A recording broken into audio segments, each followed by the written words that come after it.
Hi y'all. This is going to be an example of setting up a model to represent something going on in an application. So still function stuff, but here we specifically are given an application without being given the formula, and we're supposed to find the formula.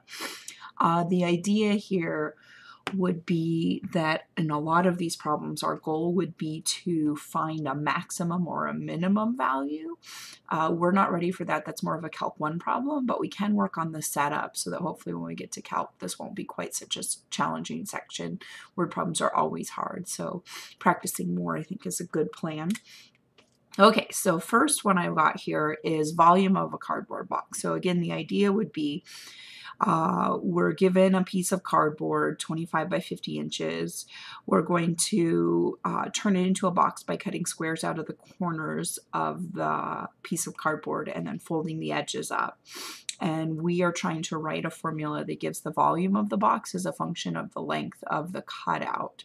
So if we were in Calc, we would then continue and try to find the maximum possible volume for that box. But for now, that would be a question we'd only be able to answer with the calculator.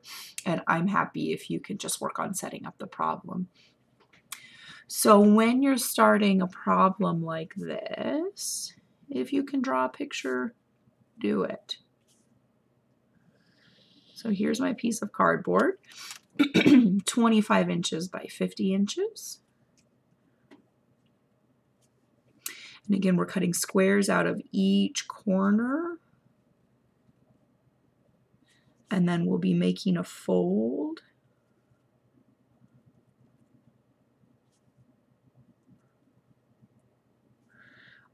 Okay, so here's the cutouts. We'll be making a fold along these other dashed lines. So basically this right here becomes the bottom of our box, and these edges each fold up and stand straight up out of the paper, make the sides of our box. So it doesn't have a top. We're not trying to make it with a top. Hopefully we can see here that the reason, oh, excuse me, yawning, that the cutouts have to be squares is that if we cut out something rectangular and fold up, some of the sides will stick up further than the other sides, and we'll just be wasting cardboard.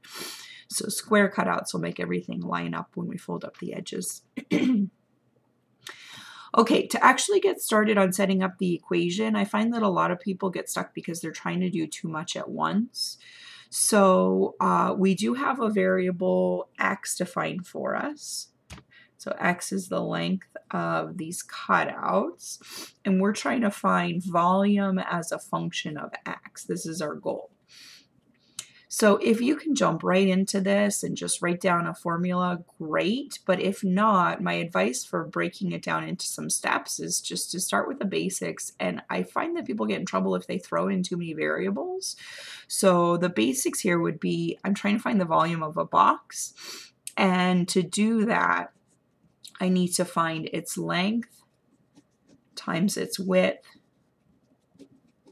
times its height. So it's completely acceptable to write this as a formula of V equals L times W times H. But again, I find that people can get themselves in trouble by using too many variables and getting kind of confused about which should stick around and which shouldn't. So when you're doing your work, it's not a bad idea to just write out in words what you're thinking you need to do. Whatever the problem is, you can just describe it to yourself and then start trying to fill in. So we are supposed to describe each of these things, length, width, and height, using the variable x. So let's see. I'm going to say that once we fold the edges up, this is our length. This is our width. And then our height is actually going to be determined, if you're visualizing this correctly, by the length of our cutout. So this cutout right here will fold and stand up and make the side. This cutout right here will fold and stand up and make the side. So the height of this box is just going to be x. Okay, so let's work our way through the others, but definitely you can fill in an x here when we get there.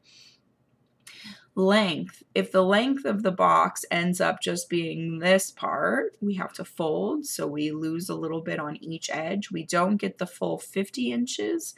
We get 50 inches minus X inches on each side that get folded up. So the length of this box ends up being 50 minus 2x. Similarly, the width of the box is this direction. So the width of the cardboard is 25 inches because we're cutting out and folding up X inches on each side. Oh, I'm seeing that I wrote a 5 instead of a 50. There we go. The width is going to be 25 minus 2x, and then the height is x. So this is our formula. If we were in calc, we would try and figure out what value of x gives us the largest possible box, but you're not going to have to worry about that in this class. If you can set up a formula, I'm completely happy with that. The only other thing we're supposed to think about here is a reasonable domain for the function. So this is back to reasonable domain, not physical domain. We want to think about what's the smallest value of x that has any sort of practical interpretation here, and what's the biggest value of x. So I'm not looking for you to try and narrow it down and find the best possible value of x.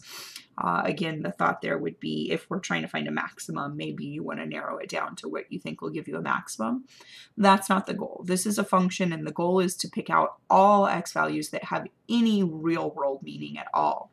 So I would say our smallest x here has to be 0. 0 is a terrible choice if you're making a box, but it does have some meaning in this picture. 0 means you don't cut out anything, so you end up just with the whole piece of cardboard as kind of like the bottom of your box, but there are no sides. So it's a bad choice for making a box, but it does have some real meaning. So I would start my x's at 0. If it really bothers you that you don't get a box, just don't put an equal to on this. So I'm not super picky either way here if this is a less than or equal to versus strictly less than. I again would include the equal because it does have some meaning. Even if it's a bad choice, it means something in the real world. There is a maximum possible value of x here that has any real world meaning, but you'll have to think about it just a little bit. It's not quite as much of a freebie as the 0. I would say the biggest possible x we're going to get is the one that makes us cut the 25-inch sides out completely. It doesn't leave us anything in the middle to be the base of our box. So if this entire thing is 25 inches and we're cutting x out of each side, I would say the biggest x that we can get is 12.5 inches. That again will make these cutouts meet up in the middle and there won't be anything left. So if you fold, you're just folding this cardboard in half and you're not actually getting a box. So again, a terrible choice if you're trying to make a box, but it does have some meaning, and the domain is about all possible values. So you're looking for the extreme smallest and largest values that have any meaning at all. All right, that's it for this one. Thanks for watching.